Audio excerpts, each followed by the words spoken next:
So we've talked about that whole business with sound and image and so on, and I, basically during the 90s I worked on quite a lot of installations where sound and light were quite connected, and then come the turn of the century, as Stephen called it, and you could first start to get your Macs and things, there became all these possibilities for connecting sound and image. And I was quite interested in that idea that, you know, sound and image were inherently always together. Like before the 20th century, if you dropped a cup or something, you'd see the cup hit the ground and you'd hear the sound at the same time.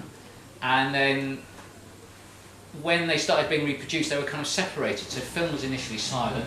I know people play the piano in the background now. And you had that weird thing called a phonograph where you could hear music without any vision.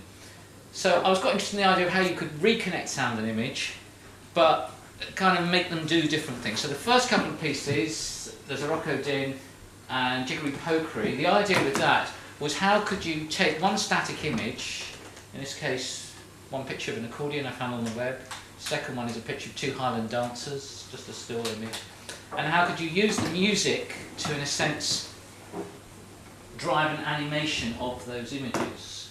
So how it worked, without going into too much detail, was when you have the interval in pitch, there was a digital transformation that occurred in relation to the pitch. So in the case of a Rocco Din, we see this image of an accordion chopped up, crossed up, and each of the changes relates to the change in the pitch. So, shall I just play? Hang on, I'm just going to hit the lights. Okay. So I can... You can stop now.